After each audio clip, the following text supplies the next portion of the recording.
자, 교재 430페이지에 나갈 차례입니다. 430페이지 보면 이제 바닥 면적이 나와 있죠. 자, 바닥 면적은 여러 개가 나온다고 그랬죠. 만약에 5층 건물이면 1층부터 5층까지 바닥에 5개 나오겠죠. 자, 바닥 면적도 마찬가지죠. 중심선으로 둘러싸인 수평통이라고 되어 있어요. 자, 바닥 면적은 건축물의 각 층이나 그 일부로서 벽, 기둥, 구밖에 이와 비슷한 구역에 중심선 나왔죠. 벽체 중심선이죠. 중심선으로 둘러싸인 수평투형이다. 그래서 중심선과 수평투형인데요. 다만 다음에 해당되는 경우에는 그 부분에 정하는 바에 따라라. 그래서 밑에 도표가 나올 겁니다. 도표가 1, 2, 3, 3개 있는데요. 다 할 필요는 없겠고요. 1번과 2번 정도 보시죠. 자, 바닥 면적에 산입하는 경우라고 되어 있죠. 벽이나 기둥의 구역이 없는 건축물 그랬어요. 자, 건축물 중에서 벽과 기둥이 없습니다. 그러나 무슨 부재는 필수라고 그랬죠? 지붕은 필수죠. 그래서 벽이나 기둥의 구역이 없다면 지붕은 있을 거고 그때는 지붕 끝에서 1m를 후퇴하라 그랬습니다. 자, 이런 구조체가 이제 지붕만 있으면 여기서 1m를 후퇴하라 그랬죠. 자, 이런 구조체가 있습니다. 주유소 같은 데 가면은 이런 구조체가 있죠. 자, 이런 구조체가 있어요. 외부에 벽체도 기둥도 없다는 얘기입니다. 그러나 지붕은 있다는 얘기죠. 건축물의 필수 부재가 지붕이라고 그랬습니다. 지붕만 있으면 끝에서 1m를 후퇴하는 겁니다. 양쪽 끝에서 1m를 후퇴해서 수평 투영을 시키자. 그대로 끌어내리면 이렇게 되겠죠. 이 위에서 내리다 봤을 때 이렇게 끊어져 나가고 이 부분이 남겠죠. 그래서 바닥 면적은 바로 요겁니다. 요것이 바닥 면적이다. 지붕만 있으면 1m 후퇴하고 수평 투영시킨다.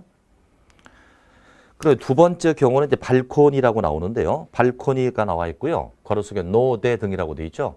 노대나 발코니나 뭐 베란다나 똑같다 일단 이렇게 해석을 하시죠. 그래서 노대가 있다면 거기 숫자가 보일 거예요. 1.5m가 나올 거예요. 이 문장을 그대로 다 읽으면 굉장히 어렵게 풀어놨습니다. 그러니까 노대, 발코니죠. 노대는 발코니, 아파트 베란다라고 보시면 돼요. 자, 이것은 1.5를 뺀다. 1.5m 뺀다. 1.5m 후퇴한다. 아, 이것도 한번 그려보겠습니다. 여기 아파트 거실이다. 이게 이제 아파트 거실이고요. 여기 이제 베란다가 있다는 거죠. 아파트 베란다가 있다. 이때 요 베란다 면적을 바닥에 넣을 거냐 말 거냐 문제가 발생하죠. 자, 만약에 요 노대의 길이가 1.8m 돌출돼 있다. 이렇게 보자고요. 자, 그때는 이 노대 끝에서부터 1.5를 후퇴하는 거죠. 끝에서 1.5를 후퇴하면 이것을 제외시킵니다. 그럼 이것은 바닥에 들어가지 않고 이 부분만 바닥에 포함된다는 얘기죠. 이렇게. 자, 그러나 보통은 말이죠. 아파트 베란다 면적이 포함된 평수라면 실면적에서 손해를 보겠죠.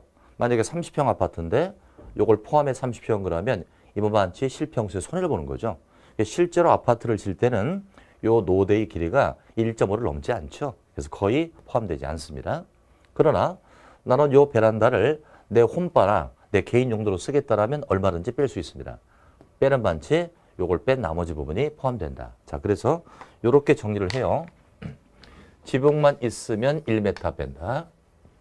노대는 즉 발코니는 1.5 뺀다. 이렇게 보시면 돼요. 자, 그 정도 보시고요. 이제 2번으로 내려갑니다. 바닥 면적에 산입하지 않는 경우라고 돼 있죠. 이것도 1번부터 6번까지 6개 나와 있습니다만 1번, 2번, 3번 정도, 3개 정도 이렇게 확인하죠. 바닥에 산입하지 않는 경우입니다.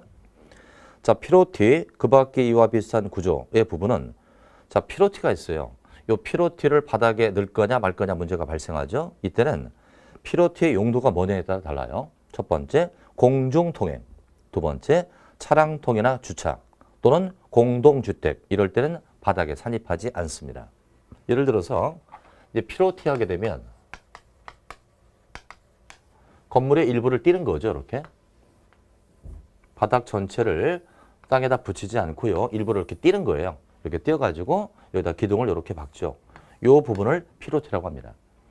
그 다음에 1층 바닥의 면적을 산입할 때 피로티 이 부분을 바닥에 넣을 거냐 말 거냐 문제 발생하죠. 자, 이것은 이 피로티의 용도가 사람의 통행, 자동차 주차나 통행, 그리고 공동주택 이런 용도의 피로티라면 바닥에 산입하지 않습니다.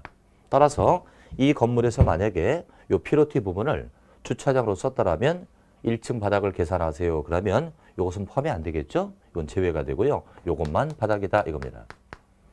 그러나 만약에 건축법상 피로티를 바닥 면적에 산입하지 않는다 그러면 틀립니다. 다 산입하지 않는 것이 아니고요. 이런 용도죠. 사람, 자동차, 공동주택일 때만 제외가 되고 그 나머지 용도라면 포함된다. 이렇게 이해하시자고요. 자, 이제 두 번째입니다. 승강기탑, 계단탑, 장식탑, 다락 그랬는데요. 이렇게 좀 생각해 봐요. 우리가 건축 심리학적으로 봤을 때 바닥하면 털썩 주저앉아 쉬고 싶죠. 털썩 주저앉아서 쉬고 싶다. 그래서 바닥의 심리적 요소는 소위 거실 용도.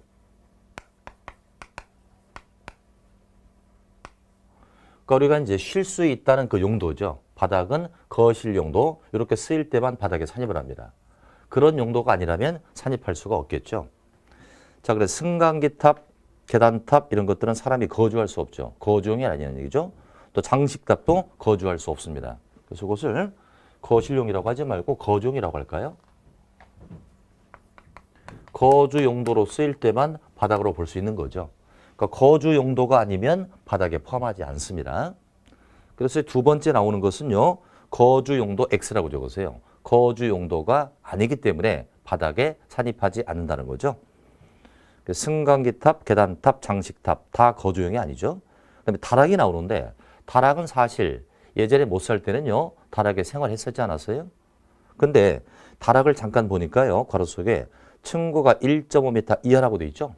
층고가 1.5 이하인 다락은 거주용이 아닙니다. 사람이 허리를 펼 수가 없죠. 이런 것은 산입하지 않는다. 근데 또 괄호 속을 또 보니까 경사진 형태 지붕이라고 돼 있죠. 다락이 말이죠. 지붕이 이렇게 경사진 형태가 있을 수 있어요. 이때는 층고 1.8 이하일 때 산입하지 않습니다. 자, 그래서 바닥은 층고가 1.5 이하일 때 산입하지 않는데 거꾸로 해석하면 다락의 층고가 만약에 1.5m 넘어가면 그때는 포함시키라는 반대 해석이 가능하죠. 1.5 이하일 때 뺀다. 또 건축물 외부와 내부에 설치하는 굴뚝. 굴뚝에 사람이 거주할 수 없겠고요. 더스트 슛, 설비 덕트가 나옵니다. 설비 덕트는 파이프 지나가는 거죠. 이제 더스트 슈트가 나오는데 더스트 슈트. 이건 요즘에는 쓰레기 종량제에서 볼 수가 없는데 이 더스트는 쓰레기라는 뜻이죠. 쓰레기를 슈트, 낙하, 던지는 데입니다. 그래서 예전에 쓰레기 종량제가 없을 때는 이런 형태의 아파트가 있었죠. 쓰레기를 버릴 때 아파트 복도 맨 끝에 가죠. 쇠문을 딱 열고 쓰레기를 버립니다. 외견상 이렇게 보일 거예요. 이게 바로 더스트 슈터입니다. 이 부분은 사람이 거주할 수 없으니까 바닥에 산입하지 않는다는 거죠. 그래서 거주 용도가 아니면 산입하지 않는다. 이제 세 번째로 갑니다. 3번. 공동주택으로서 지상층에 설치한 기계실이랄지 전기실, 어린 놀이터, 조경실은 또 폐기물 보관하면 산입하지 않는다. 이렇게 기억을 하시고요. 자, 이제 한 장을 넘겨주십시오. 한 장을 넘기면 이제 괄호 5번 연면적이 나오는데 요거 빨간펜 밑줄을 딱 쳐놓으세요. 사실 이 공법에서 건축법에서 면적에서는 연면적이 가장 중요하다고 봐야죠. 자, 연면적은 하나의 건축물 각 층의 바닥 면적의 합계라고 되어 있습니다. 자, 바닥이 여러 개 있을 수 있겠죠. 만약에 3층짜리 건물이면 1층, 2층, 3층 바닥이 3개 나옵니다. 이것을 다 더한 것을 연면적이라고 한다. 그래서 바닥 면적의 합계죠. 바닥을 다 더한 거죠. 바닥 면적의 합계를 이것을 연면적이라고 한다. 그럼 연면적은 뭐 할 때 써먹죠? 이것은 용적률 계산할 때 써먹죠. 자, 국토법률에서 용적률을 배웠는데 용적률의 공식은 연대라고 그랬죠. 연대. 즉 대지 면적분의 연면적입니다. 그래서 연면적을 우리가 구하는 이유는 바로 용적률을 계산하기 위해서 구하는 것이에요. 자, 내용을 보시면 연면적은 하나의 각 건축물 각 층 바닥 면적의 합계입니다. 바닥을 다 더하면 연면적이다. 다만 용적률을 산정할 때는 다음을 제외한다 그죠. 첫 번째, 지하층을 제외합니다. 자, 다시 묻겠습니다. 연면적은 바닥을 다 더하는 거라고 그랬죠. 그럼 지하층을 연면적에 포함한다, 제외한다? 포함시킨다는 거예요. 연면적은 바닥의 합계니까 지하도 바닥이 있지 않습니까? 바닥에 포함시키지만 단 뭐 할 때? 용적률을 계산한단 말이에요. 용적률 계산하는 요 연면적에는 지하층이 빠진다는 거죠. 왜 빠진다? 용적률은 높이 개념이죠. 용적률이 클수록 높이는 높아지는 거죠. 그죠? 근데 지하층은 전혀 높이에 영향을 주지 않으니까 뺀다는 거예요. 다시 한번. 자, 지하층은 순수한 연면적 계산할 때는 포함을 시킨단 말이에요. 지하도 바닥이 있으니까. 그러나 용적률 계산할 때 그 연면적에는 지하층을 뺀다는 겁니다. 두 번째, 지상층의 주차용도 뺍니다. 뭐 할 때? 용적률 계산할 때. 이것은 괄호 속에 부속 용도라고 되어 있죠. 지상층에 주차장이 있습니다. 근데 그 주차장이 부속 용도일 때 뺀다는 거예요. 그러나 만약에 그 지상층의 주차장이 주 용도라면 포함을 시키라는 반드시 나오죠. 예를 들어서 주차 타워가 있잖아요. 주차 타워에 건물이 있습니다. 리프트로 차를 끌어올리는 거 있죠. 이 지상층은 그 타워 자체가 주차용이 주용도죠. 이건 포함시켜요. 그러나 건물에서 부속 용도의 지상층의 주차장은 포함시키지 않는다는 거죠. 세 번째, 초고층 건축물과 준초고층 건물에 설치한 피난 안전구역도 빼준다는 거죠. 이것을 예전에 포함시키다 보니까 건축주가 면적의 손해를 보니까 이것을 피난 안전구역을 설치 안 하는 경향이 많았다는 거죠. 그래서 화재가 났을 때 대형 사고가 발생합니다. 그래서 이제 국가에서는 초고층 건물이나 준초고층 건물에 있어서 피난 안전구역은 용적률에서 할 때 빼줄 테니까 마음껏 설치하세요. 이렇게 유도하는 것이죠. 4번도 마찬가지죠. 경사진 지붕 아래 설치하는 대피공간, 피난 안전구역이나 대피공간은 마음껏 설치를 유도하기 위해서 포함시키지 않습니다. 그래서 이것은 대단히 중요한데요. 자, 연면적은 바닥 면적의 합계야. 그래서 지하층은 여기에 포함시켜요. 그러나 용적률을 계산하는 이 연면적에 제외되는 게 있잖아요. 첫 번째, 지하층. 두 번째, 지상층의 주차용인데 부속용도. 세 번째, 초고층이나 준초고층 건물의 피난 안전구역이고요. 네 번째, 경사진 지붕의 대피 공간은 다 뺀다는 겁니다. 조심해 주시고요. 자, 그 정도만 거기서 보시고요. 자, 이제 한 장을 넘겨주시고요. 한 장 넘기면 434페이지가 됩니다. 434에 4번 제목에 대지 분할 제한이라고 나오죠? 거기다 별표 하나 딱 쳐주세요. 자, 대지 분할 제한도 출제가 잘 되는 거죠. 자, 제목을 해석해 볼까요? 대지를 분할할 때 제한 걸겠다 이 뜻이에요. 그 얘기는 무슨 뜻이죠? 대지를 함부로 분할할 수 없다는 거예요. 자, 근데 대지는 두 가지가 있을 거예요. 여기는 나대지가 있을 수 있죠. 건축물이 없는 나대지.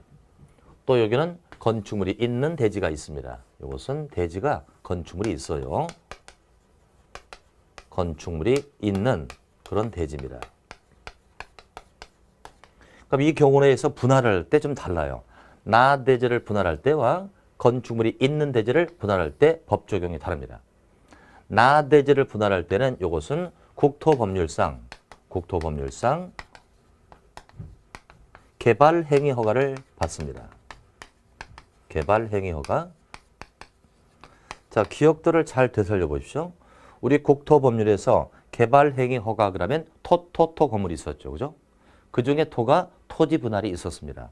그 토지 분할은 건축물이 있는 경우를 제외한다고 그랬으니까 나대지를 분할할 때는 국토법률상 개발행위 허가를 적용받는 거죠. 그러나 건축물이 있는 이런 대지를 분할할 때는 건축법상 대지 분할 제한 규정을 적용받습니다. 지금 여기 나와 있는 대지 분할 제한 이 규정을 적용받는다. 자, 그래서 모든 대지를 분할할 때 이 규정을 적용받는 게 아니고요. 건축물이 있는 이런 대지를 분할하려면 건축법상 대지 분할 제한 규정을 적용받는다. 자, 그럼 이 규정이 뭐냐면요. 자, 건축물이 있다는 것은 사람이 거주한다는 얘기죠. 사람이 거주합니다. 이런 대지를 너무 잘게 이렇게 분할하게 되면 대지가 협소해지니까 일조 채광 통풍이 양호할 수 없죠. 고로 건축물이 있는 대지는 일조 채광 통풍을 양호하게 확보하기 위해서 대지를 분할할 때 너무 작게 분할하지 마세요 이 뜻이에요. 그래서 이 규정의 목적은 과소토지를 막자, 과소토지를 방지하자 이러한 목적을 가지고 있죠. 그래서 과소한 토지를 난립을 막음으로써 넓게 도지를 분할해서 일조 채광 통풍을 양호케 하자 이런 또 목적이 있습니다. 자, 괄호 1번부터 보도록 해요. 건축물이 있는 대지 요걸 형광펜 딱 칠하세요.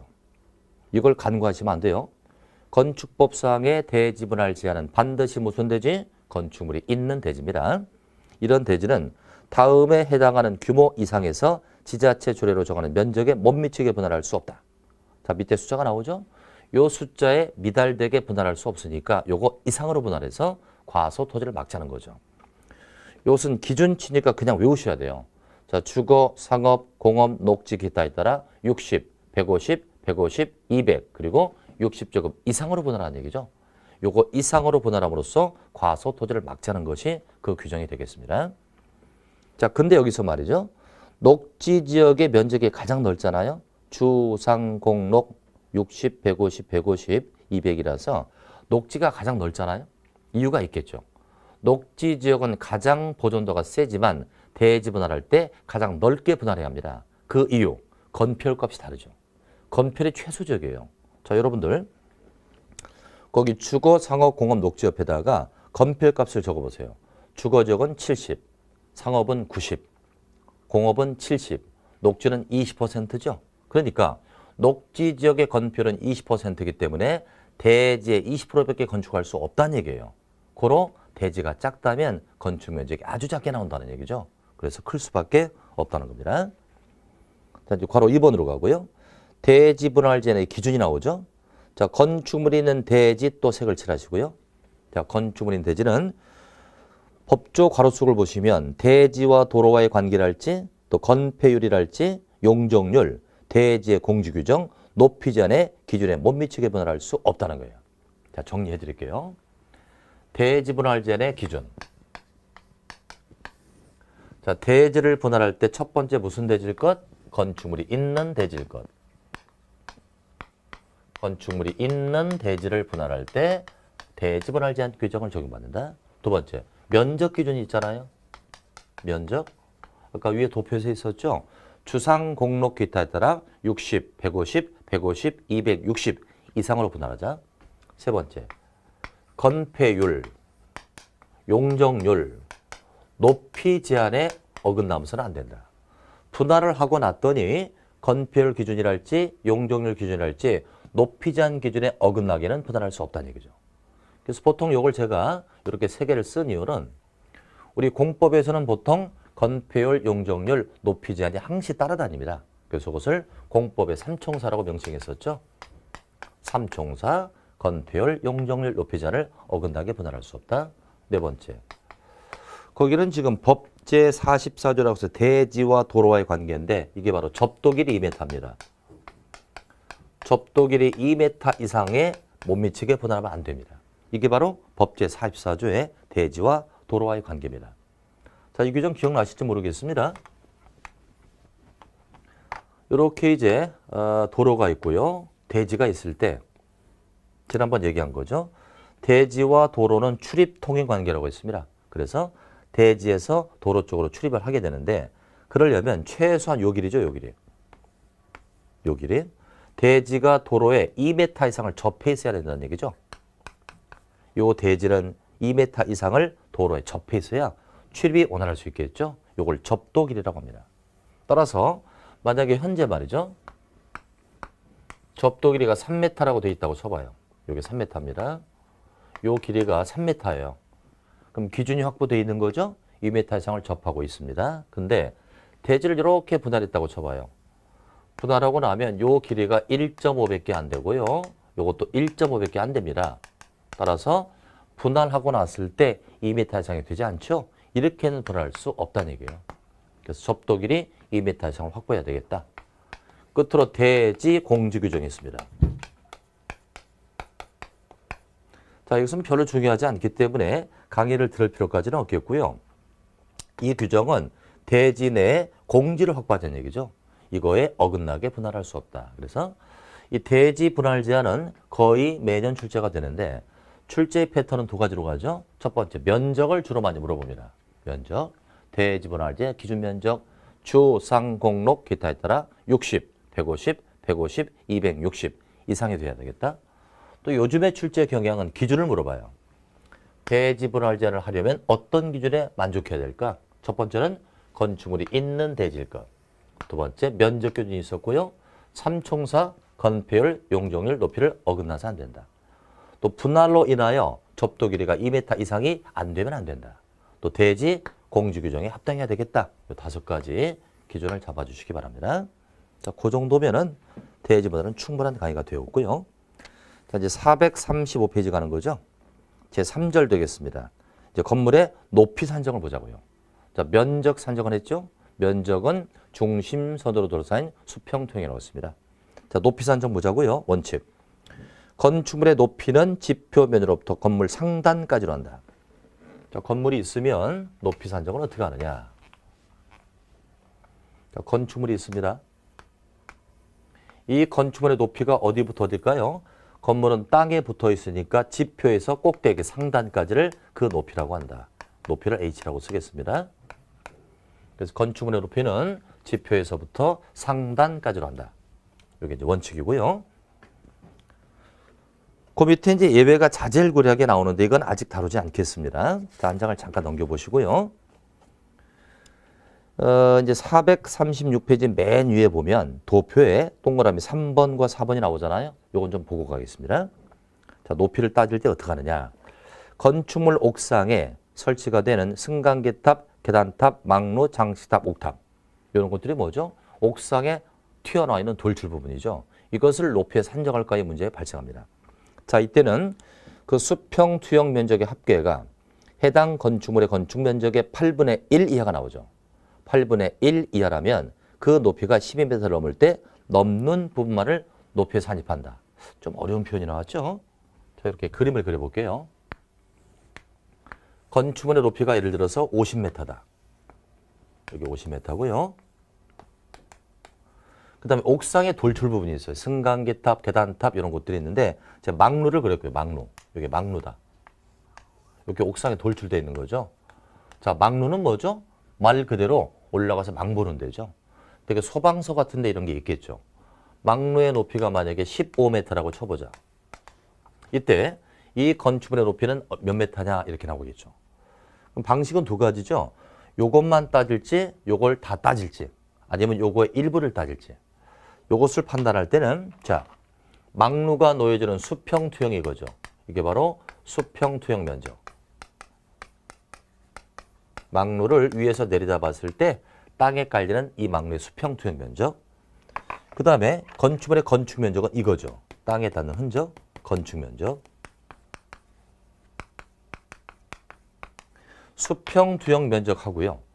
건축 면적을 딱 비교했을 때 이 빨간 면적이 노란 면적의 8분의 1 이하입니다. 이게 8분의 1 이하밖에 안 됩니다. 이럴 때 높이를 따질 때는 요 망루 높이에서 12를 빼라는 거죠. 12를 넘는 부분만 포함한다는 것은 12m를 공제한다. 이렇게 하고 산입을 합니다. 예를 들어서 현재의 상태에서 망루의 수평투영 면적하고요. 건축물의 건축 면적의 비율을 따져보니까 8분의 1 이하라고 쳐보자. 이때 건물의 높이가 몇 m냐 그러면 여기서 12를 빼야 되겠죠. 그죠? 12를 빼면 3m 남죠? 3m에다가 50m를 더해서 53m가 정답입니다. 그러나 반대해서 그려보자. 만약에 빨간 면적이 노란 면적에 8분을 초과한다면 그때는 다 따지면 돼요. 다 따지면 되는데 그것은 특수한 구조가 되니까 생각하지 마시고 8분의 1 이하일 때 높이 따질 때 12를 뺀다. 이렇게 알아두시고요. 그다음에 동그라미 4번 보자고요. 지붕 마루 장식 굴뚝, 방화벽의 옥상 돌출부 또는 난간벽이 나오네요. 난간벽은 높이에 산입하지 않는다라고 되어 있죠. 근데 난간벽의 가로수를 볼까요? 벽 면적의 2분의 1의 공간으로 되는 것을 말한다 이랬죠. 자, 요것도 그림을 그려볼게요. 자, 건물의 높이를 따질 때 높이에 산입하지 않는 것이 있습니다. 지붕 마루 장식이라고 되어 있죠. 이렇게 한옥 같은 경우를 제가 그려볼게요. 한옥 같은 걸 보면은 요 지붕에 장식이 있잖아, 그죠? 요것은 본 구조체가 아니니까 마루 장식은 요건 빼는 거예요. 빼고 높이는 여기부터 요것이 높이다. 요것이 높이 H죠. 자, 그 다음에 또 뭐가 나온다? 굴뚝. 굴뚝을 당연히 넣을 수 없겠죠.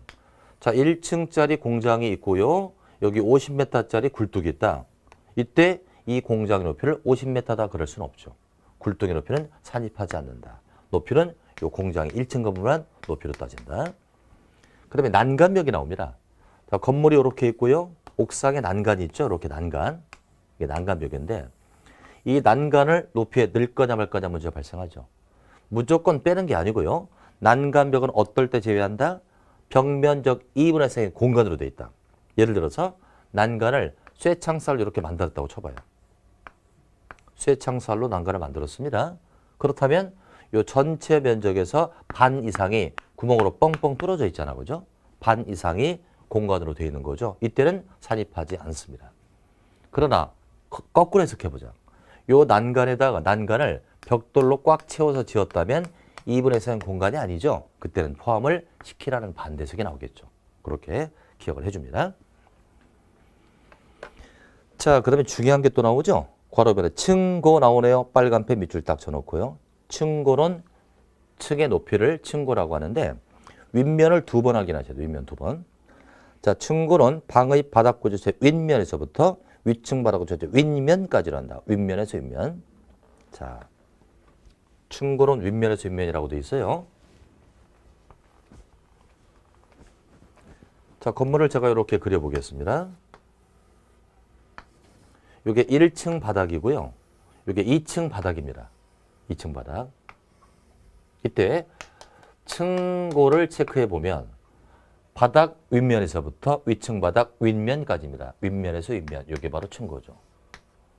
그렇다면 만약에 윗면에서 아랫면은 뭐가 될까요? 윗면에서 아랫면. 요건 바로 아래에서 쳐다보면 요거 천정이 되죠. 요건 천정고가 된다. 그래서 층고는 반드시 윗면에서 윗면 이렇게 보시고요. 다만 한 방에서 층의 높이가 서로 다를 때가 있죠. 그때는 가중평균 높이랍니다. 가중평균은요. 면적을 고려해서 비례해서 높이를 따져주는 건데 굉장히 공식이 복잡하죠. 그래서 여러분들은 건축법은 평균치를 내는데 면적을 고려한 가중평균치로 한다. 이렇게. 이제 세 번째. 반자 높이는 반자까지 높이가 되겠죠. 되게 이제 우리 그 실내 들어가면 천정이 콘크리트고 그 밑에 텍스 같은 반자가 있잖아요. 거기까지를 반자 높이라고 하는데 이때도 동일한 방에서 반자 높이가 서로 다르다면 그때도 가중 평균으로 하죠. 면적을 고려한 가중 평균으로 한다. 자, 그 정도 보시고 이제 괄호 3번에 층수도 빨간 펜 밑줄치예요. 층수 상당히 중요하죠. 그래서 우리 건축법에서는 연면적 계산하는 거, 용적률 계산하는 거, 그 다음에 층고, 층수 이런 것들이 중요한데요. 자, 오른쪽 페이지로 갑니다. 2번의 제목을 보면 건축물 층수에 산입하지 않는 게 나오죠. 층에 산입하지 않는 거. 첫 번째, 승강기탑, 계단탑, 막루, 장시탑, 옥탑. 아까 있던 옥상의 돌출 부분. 이것을 층수에 넣는다 만다? 이것도 8분의 1 이하일 때 층에 산입하지 않습니다. 자, 여기 보실까요? 아까 요 경우죠. 옥상의 돌출 부분을 높이에 따질 때는 요 빨간 게 노란 거에 8분의 1 이하일 때 12m를 빼고 높이에 산입한다. 그죠? 그런데 요 옥상의 돌출 부분을 층수에는 넣는다 뺀다. 층수를 따질 때도 마찬가지 빨간 게 노란 거에 8분의 1 이하라면 층에 산입하지 않습니다. 그죠? 산입하지 않는다. 그러나 반대석을 하면 8분의 1을 만약에 초과한다면 한 개 층으로 봐주면 돼요. 그러나 8분의 1 이하만 생각하세요. 다시 한번 얘기합니다. 옥상에 돌출 부분이 있다. 높이나 층수에 어떻게 산입할 거냐. 그럼 일단은 요거의 수평 투영의 면적과 건축물의 건축 면적의 비율을 따지는 거예요. 그래서 8분의 1 이하라면 높이를 따질 때는 여기서 12를 빼고 산입하고 층수를 산입할 땐 산입하지 않는다 이거예요. 그 정도 보시고. 이제 박스 2번이죠. 지하층도 층에 산입하지 않는다는 거예요. 자, 지하층도 높이에 전혀 영향을 주지 않죠. 근데 층수는 높이에 영향을 주니까 산입을 하지 않는 거죠. 지하층은 높이에 관계가 없으니까. 자, 그 정도 보시고요. 이제 박스를 빠져나와서 3번으로 갑니다. 층의 구분이 명확하지 아니한 건축물. 자, 하나의 층이 말이죠. 한 개 층인데 높이가 높은 건물이 있어요. 예를 들면 실내 체육관, 극장, 강당 이런 거죠. 실내 체육관이나 극장이나 강당은 높이는 높이인데 층의 구분이 없죠. 이때 건축법에서는 높이 4m마다 하나의 층으로 산입합니다. 예를 들자면 실내 체육관이 높이가 7m래요. 이건 건축법상 몇 층으로 본다? 4m마다 하나의 층으로 보니까 2개 층으로 본다. 이렇게. 네 번째. 건축물이 부분에 따라 층수가 서로 다르면 가장 많은 층수를 층수로 봅니다. 자, 요즘 건물이 이런 게 많아요. 하나의 건물이 있는데 층이 서로 달라요. 이 두 동이 한 동이에요. 따로따로 아니고. 이게 20층이고 이게 만약에 10층이다. 하나의 건축물이 층이 서로 다릅니다. 근데 아까 말이죠. 우리 건축법에서는 높낮이가 다를 때 가중평균을 쓴다고 그랬죠. 그런데 층수만큼 안 그래요. 이건 평균 치려면 안 되고 가장 많은 20층으로 본다는 거죠. 만약에 층이 서로 다른 게 있을 때 평균치를 낸다면 이렇게 악용할 우리가 있죠. 100층짜리를 딱 짓는 거죠. 딱 짓고 여기다 1층짜리 딱 붙이면 평균되면 안 될 거 아니야, 그죠? 그래서 층이 서로 다른 게 있다면 가장 많은 층을 층수로 본다는 겁니다. 자, 여기까지 높이 쪽을 정리해 봤는데 여기서 종합적으로 제가 문제를 한번 내보겠습니다. 우선 먼저 정리를 하고요. 자, 지하층의 산입 여부가 중요한 건데요. 지하층을 넣을 거냐 말 거냐 요거 교육 경우죠. 지하층의 산입 여부 포함을 시킬지 말 건지. 자, 첫 번째. 지하층은 연면적에 포함한다, 제외한다. 연면적은 바닥을 다 더한 거란 말이에요. 그럼 지하도 바닥이 있으니까 연면적에 포함을 시켜요. 두 번째. 용적률을 계산합니다. 용적률을 계산할 때도 연면적이 필요하겠죠? 그때는 포함시키지 않습니다. 세 번째. 층수를 계산할 때도 지하층은 산입하지 않습니다. 자, 이렇게 굉장히 중요한데요. 이렇게 감을 잡으세요. 지하층은 높이와 전혀 관계가 없다. 그런데 용적률이나 층수는 높이와 관련이 있죠. 그러니까 높이에 관련이 없는 지하층은 높이에 관련이 있는 용적률, 층수에 전혀 개입될 이유가 없다는 거죠.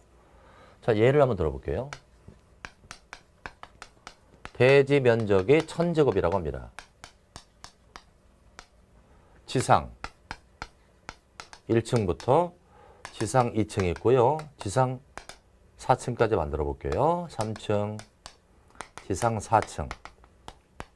이게 각 바닥이 각각 200제곱이라고 하죠. 각 층의 바닥이 200제곱이고요. 지상층에. 지하 1층이 있습니다. 지하 1층에 바닥이 또 200제곱이 있다는 거예요. 이렇게. 자, 이럴 때 첫 번째 연면적을 계산해 보고요. 그 다음에 용적률을 구하라고 문제가 나왔고요. 그 다음에 층수를 구하라 이렇게 문제가 나왔다고 쳐보자 이거예요. 자, 그렇다면 연면적은 뭘 연면적이라고 한다? 바닥 면적의 합계를 연면적이라고 했죠. 그죠?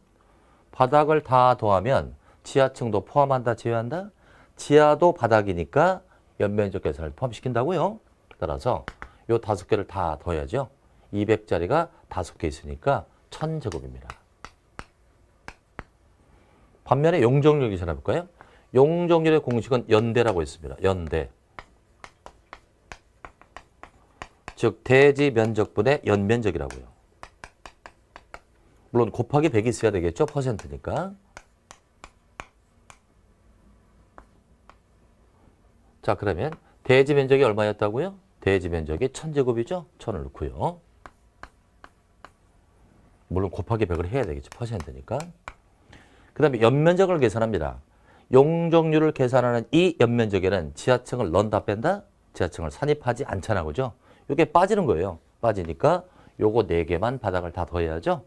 200짜리가 4개니까 800이네요. 그죠? 따라서 용적률은 얼마? 이렇게 곱해보세요. 8만이니까 80%가 되죠. 용적률은 80이다. 이렇게 계산이 되겠죠. 맞죠? 100%니까 그렇죠. 80이고요. 그 다음에 층수를 계산해보자. 층수를 계산할 때는 지하층을 넣는다 뺀다? 지하층을 산입하지 않습니다. 그렇기 때문에 이 건물은 4층이라고 봐야죠. 4층. 자, 이렇게 해서 이 지하층의 산입 여부는 출제가 대단히 잘 되고 이렇게 계산 문제를 이용해서 출제가 잘 되니까 잘 좀 고려해 주시기 바랍니다. 이렇게 해서 면적과 높이 쪽을 맞추겠고요. 이제 한 장을 넘겨보시자고요. 교재를 한 장 넘기면 438페이지에 02번에 가로구역에 높이 제한 나와 있고요. 밑줄 쫙 쳐놓고 오른쪽 페이지 봅니다. 03번에 일조동의 확보를 위한 높이 제한이 나오고요. 그렇게 해서 높이를 제한한다는 제목이 나오죠. 여기를 잠시 설명을 하겠습니다.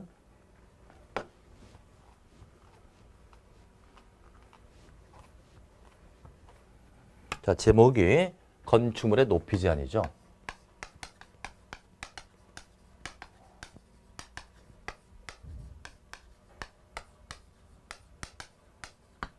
자, 건물의 높이를 규제한다. 그 얘기는 건축주가 높이를 높게 짓고 싶어도 짓지 못하게 규제하겠다는 얘기죠. 결국은 국민에게 피해를 줄 수 있는 행위입니다. 그래서 건축물의 높이를 규제할 때는 대의 명분이 있죠. 자, 두 가지 명분이 있습니다. 하나는 자, 건물을 마음대로 지세요 그러면 높이가 들쑥날쑥하겠죠. 그래 되면 무질서함에 극치일 겁니다. 그래서 무질서한 스카이라인을 방지한다. 무질서한 스카이라인을 방지하기 위해서 우리 건축법에서는 높이를 제한하고 있습니다. 스카이라인이 뭐죠? 건물의 꼭대기를 쭉 연결한 선이죠. 이것을 무질서함을 막겠다. 실제로 우리가 높은 산에 올라가서 시가지를 내려다보세요. 건물이 들쑥날쑥하지 않습니다. 일정한 높이를 고수하고 있는데 이것은 법상 높이를 제한하기 때문에. 두 번째, 일조 확보가 목적이죠. 일조 확보. 건물의 높이를 마음대로 지세요 그러면 내 집 옆에 어떤 건물을 높게 지면 우리 집의 햇빛을 차단할 수가 있지 않습니까? 그래서 일조를 확보하기 위해서 높이를 제한한다. 이 두 가지 명분하에 높이를 제한하게 됩니다. 자, 그러면 높이 제한은 그렇게 어렵지 않은데 여러분들이 어렵게 알아듣는 이유는 유기적 관계를 모르기 때문이에요. 첫 번째, 건축법상의 높이를 제한할 때는 가로 구역별 높이 제한이 있다. 가로 구역별 높이 제한 여기 하나 있고요. 이것은 허가권자가 가로 구역별로 가로구역이 뭡니까, 여러분들? 가로구역 하면은 도로로 둘러싸인 일단의 지역을 뜻합니다. 즉, 블록 같은 걸 얘기하죠. 블록, A블록, B블록 그러죠. 이런 가로구역별로 높이를 정한다. 높이를 지정한다. 예를 들어서 허가권자가 이 가로구역의 높이를 10층으로 하세요. 그러면 10층으로 짐으로써 일정 높이를 고수하는 거죠. 그래서 가로구역별 높이 제한의 목적은 바로 무질서한 스카이를 막겠다는 것이 목적이죠. 이걸 먼저 살펴보겠습니다. 자, 교재 보시자고요. 438페이지. 가로구역에서의 건축물의 높이 제한이 나와 있죠. 자, 첫 번째. 높이의 지정권자라고 나옵니다. 허가권자는 그랬어요. 허가권자 밑줄 딱 쳐놓고 허가권자는 가로구역을 단위로 했습니다. 가로구역 하니까 말이죠. 가로 속에 도로로 둘러싸인 일단의 적이라고 되어 있죠. 뭐 블록 같은 거라고 보시면 돼요. 그것을 단위로 대통령이 정하는 기준과 절차에 따라 건축 높이를 지정 공고할 수 있다고 하죠. 누가 정한다? 허가권자가 정한다. 왜? 무질서함을 막기 위해서. 이때 특별시장, 광역시장은 도시 관리를 위해서 특히 필요하면 특별시, 광역시 조례로 정할 수도 있다. 원래는 높이를 누가 정하죠? 허가권자가 정하지만 특별시, 광역시는 밀집도가 높은 특별한 동네니까 특광의 조례로 정할 수도 있다는 얘기예요. 두 번째, 높이 지정 절차. 허가권자는 가로구역별 높이를 지정할 때는 지방건축위원회 심의를 거친다. 심의라 밑줄. 심의를 거치고 또 이 경우 주민 의견을 거치합니다. 주민 의견 밑줄. 자, 우리 가로구역의 높이가 어떻게 정해지냐는 것은 굉장히 주민들에게 이해관계가 첨예한 부분이죠. 그러니까 주민의 의견을 들어서 현실성을 반영을 해주고요. 또 심의를 거치는 이유는 객관성과 공정성을 위한 거죠. 높이를 어떻게 정하냐는 굉장한 이건 중요한 문제잖아요. 그래서 그것은 객관성을 위해서 심의를 거친다 이거죠. 주민 의견 듣고 심의를 거친다. 세 번째, 특별시, 특시, 특도, 시군구 그랬으니까 원칙적인 허가권자죠. 그자는 가로구역 높이를 완화 적용할 필요가 있다. 완화이다 밑줄. 가로구역별 높이를 완화해 준다는 것은 높게 짓는 거예요? 낮게 짓는 거예요? 높게 짓게 해주겠다는 얘기죠. 이때는 대통령이 정하는 바에 따라 건축위원회 심의를 거친다. 심의라 밑줄. 심의를 거쳐서 높이를 완화 적용할 수 있다고 합니다. 자, 완화를 해준다면 높게 짓게 해주는 거죠. 그럼 누구나 다 완화되라고 아우성 칠 거예요. 그런 객관성을 위해서 심의를 거쳐서 완화를 해줄 수도 있다. 높여줄 수도 있다는 거예요. 또 허가권자는 가로구역에서 건축물 용도나 형태에 따라 건축물을 다르게 정할 수 있으니 이것은 차등적 적용이 가능하다.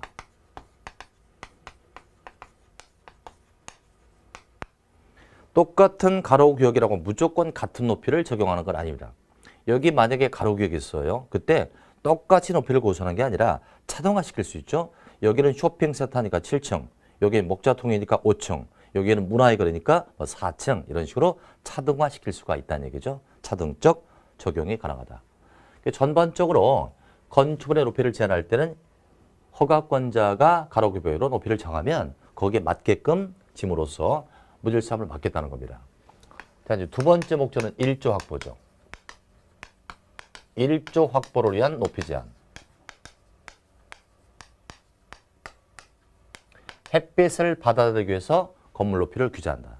이것은 바로 이 목적이죠. 일조 확보를 위한 높이 제한은 바로 이 두 번째 목적이죠. 일조 확보. 자, 첫 번째 대상 지역.